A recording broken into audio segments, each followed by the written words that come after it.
ہمیں یہ بابوں کے تڑکے لگا کے، یعنی سواریاں آپ نے بٹھائی مکہ مدینہ کی اور اتارا کہ میں آپ سے ایک بات کروں، جی سر یہ لفظ آپ لے رہے ہیں مرزا صاحب سے.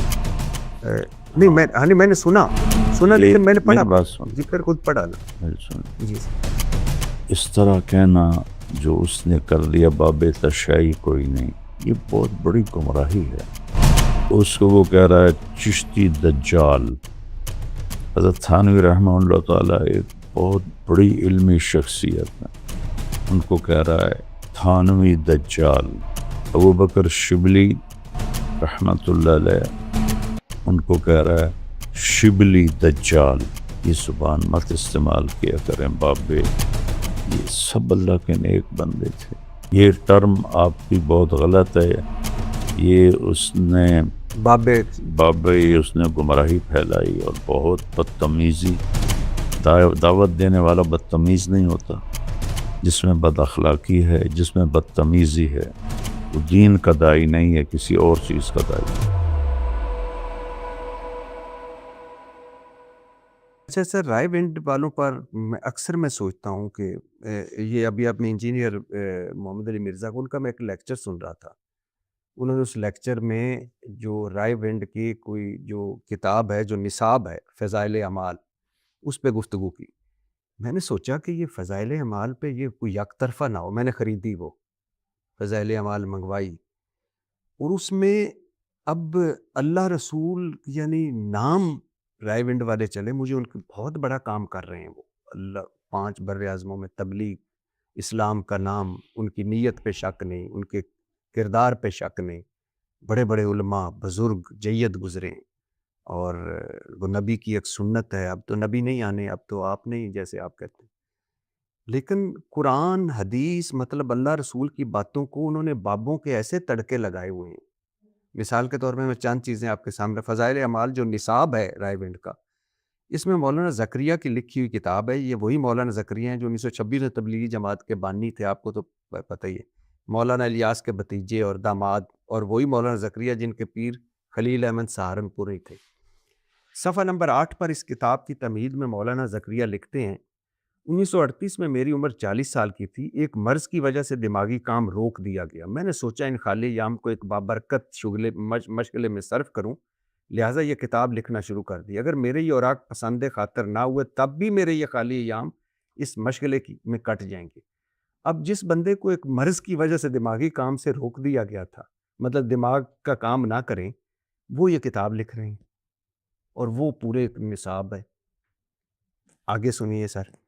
ویسے اس پہ اگر آپ کوئی کہنا چاہیں تو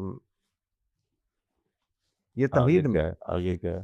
صفحہ نمبر 560 امام ابو حنیفہ کو اللہ نے صاحب کشف بنایا تھا. وہ جب کسی کو وضو کرتے ہوئے دیکھتے تو اس شخص کے اعمال مطلب گناہ بھی دیکھ لیتے، حتیٰ کہ یہ بھی پتہ چل جاتا ہے کہ گناہ کبیرہ کیا ہے یا گناہ صغیرہ، اور پھر لوگوں کو بتایا کرتے تھے تم یہ گناہ نہ کیا کرو یا تم گناہ کیا ہے توبہ کر لو. اب یہ نہ یہ کشف رسول کو ہے نہ یہ کشف صحابہ کو ہے کہ وضو کرتے ہوئے، لیکن چلو ان کو بھی چھوڑ دو. اللہ تو ستار العیوب نہیں ہے گناہوں پہ پردہ ڈالنے والا. کہ کیسا ایک امام ابو حنیفہ سے اس کے ساتھ گھڑ دیا کہ وہ لوگوں کو بتا رہے ہیں کہ تو ہن گناہ کبیرہ کر کے آئے، ہن گناہ صغیرہ کر کے آئے. مثال کے طور پہ میں ابھی آپ کے پاس بیٹھا ہوں تو کہ روزہ نہیں رکھا ہے تو، اور لوگ بیٹھے ہوئے ساتھ.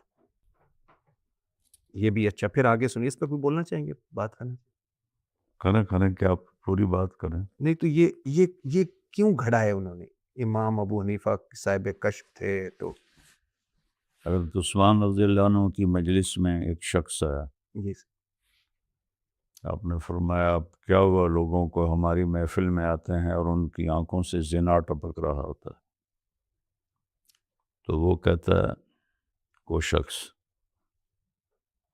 اوحی بعد الرسول، کہ اللہ کا رسول کے بعد بھی وہی آتی ہے؟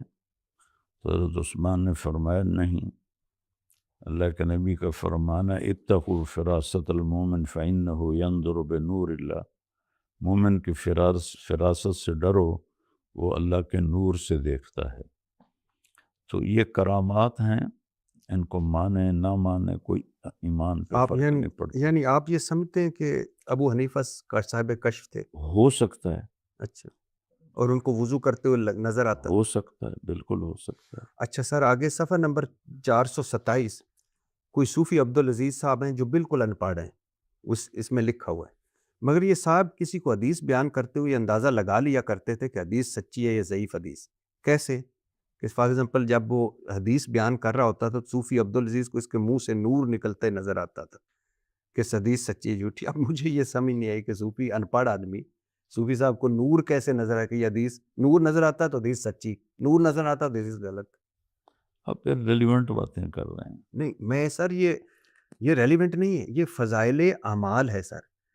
ایک ہمارے بہت بڑے جو ہم جن کی بہت 5-7 بر اعظموں میں تبلیغ ہو رہی ہے، ان کا نصاب ہے، اس نصاب میں یہ ہمیں یہ بابوں کے تڑکے لگا کے، یعنی سواریاں آپ نے بٹھائی مکہ مدینہ کی اور اتارا کہ میں آپ سے ایک بات کروں، جی سر۔ یہ لفظ آپ لے رہے ہیں مرزا صاحب سے۔ نہیں میں نے سنا لیکن میں نے پڑھا، میری بات سن، جی پھر خود پڑھا نا میری سنیں۔ جی سر۔ کسی کو حقارت سے بولنا، کسی کے بارے میں کسی کو حقیر سمجھنا، جی سر۔ اور خاص طور پر وہ لوگ جن کی ایک ہسٹری ہے، ان کو اس طرح کہنا جو اس نے کر لیا باب تشیع کوئی نہیں، یہ بہت بڑی گمراہی ہے۔